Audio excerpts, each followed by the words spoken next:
Hello everyone, it's me, Kuni Adiniyah. In this grammar analysis class, we will discuss about the noun clause and adjective clause.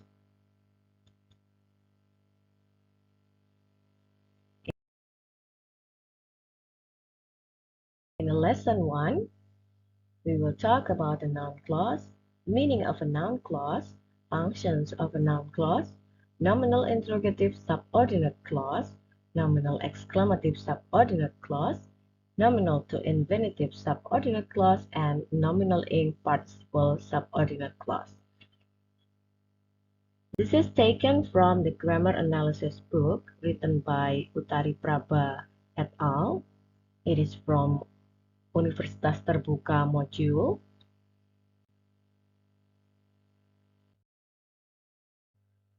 Alright, the next lesson is about adjective clause. The meaning of an adjective clause, finite and non-finite adjective clause, restrictive and non-restrictive adjective clause, and also verbless adjective clause.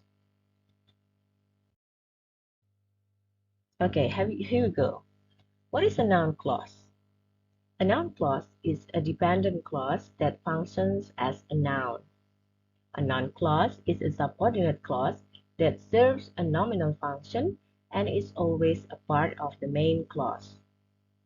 This clause can be a subject, direct object, indirect object, object of preposition, and a positive.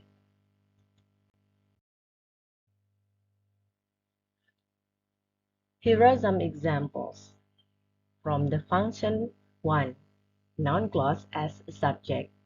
The example here is that Arsenal needs a new defender is obvious. That Arsenal needs a new defender function as a subject. Next, a noun clause as a direct object. He believes that Arsenal needs a new defender. That Arsenal needs a new defender is a direct object of this complex sentence. Example number 3, noun clause as a subject complement. His belief is that Arsenal needs a new defender. That Arsenal needs a new defender here functions as a subject complement. Now, we move to the next example, function number 4, that a noun clause as an object complement. The recent statistics makes it justifiable that Arsenal needs a new defender. The word justifiable that Arsenal needs a new defender become the object complement. Function number 5, noun clause as an appositive. His belief that Arsenal needs a new defender is very justifiable. So here, the word that Arsenal needs a new defender become the appositive of this main clause of a complex sentence. Okay, next part is about nominal interrogative subordinate clause. Here, divided into two things, nominal WH subclauses and nominal yes-no subclauses. So, the WH word here not function as a question, but here, for example, a subject, the function as a subject, here the word what you need is not a question. What you need is on your desk. And then also, I know who you are. Here function as an object. The word who you are here. And then the store is where I bought the book. This is a subject complement. Where I bought the book is the subject complement of the word store. Adjective phrase complement. It is unclear why she left the job. And so on.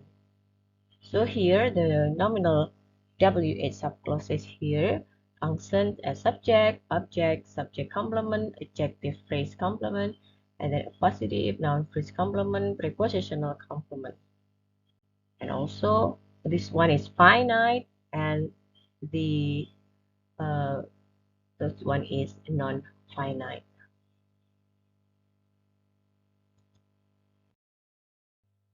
Okay, go on to the next part, nominal interrogative subordinate clause with yes, no subclause. So here the use of whether and if becomes the noun clause, and in a yes and no subclauses. Whether and also use if, but in function as when the nominal clause function as the subject, here we cannot use if. It is only whether.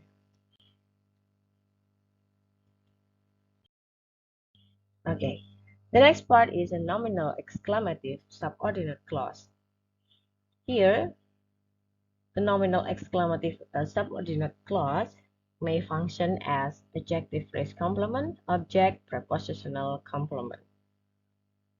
Here, what are printed in red is how dirty his shirt is. It's jaw-dropping how dirty his shirt is. And the second is when function as object. I remember what a wonderful time I had at your party.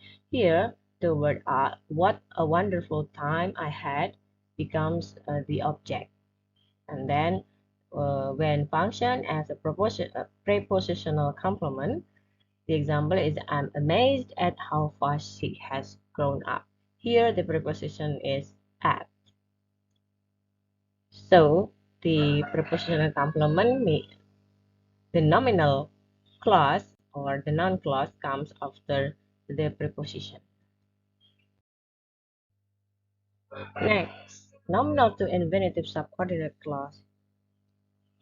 As we know that after the word to or the it should be the infinitive.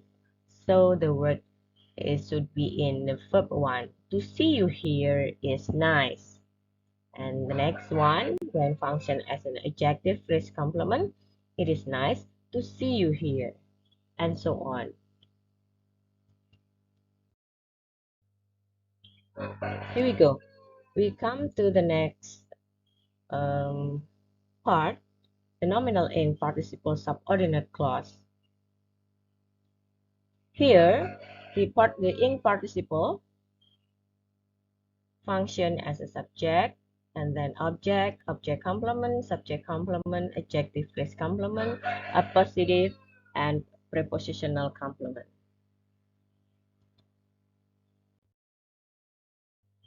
Okay, we move to the next discussion. It is an adjective clause.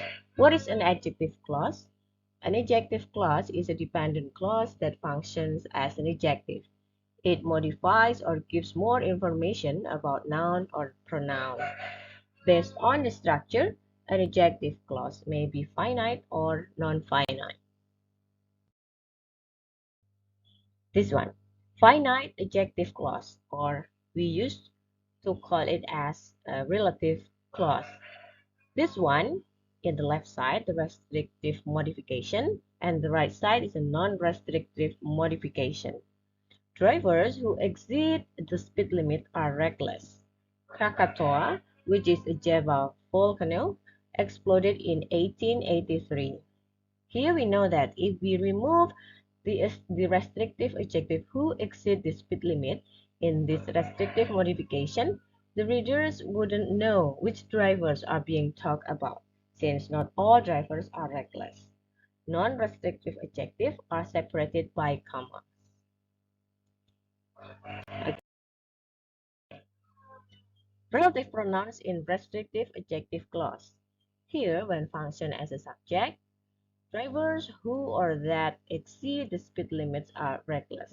So here the use of who and also or that. They didn't provide the data. which or that showed student responses. And when function as an object, that's the teacher whom or that most students admire. The book which or that Asep wrote will be published soon. And the example of a prepositional complement, I met a girl with whom I used to work. Indeterminative possessive, India grants divorce to a man whose wife won't live with in-laws. Here we go. Relative pronouns in non-restrictive adjective clause.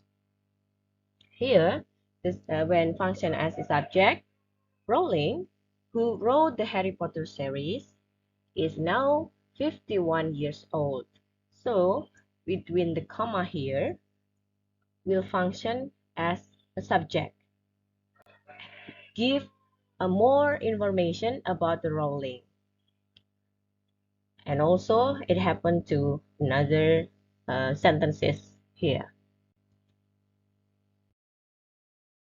Okay, this one is non-finite adjective clause. The word printed in red font here is adjectival in participle subordinate clause.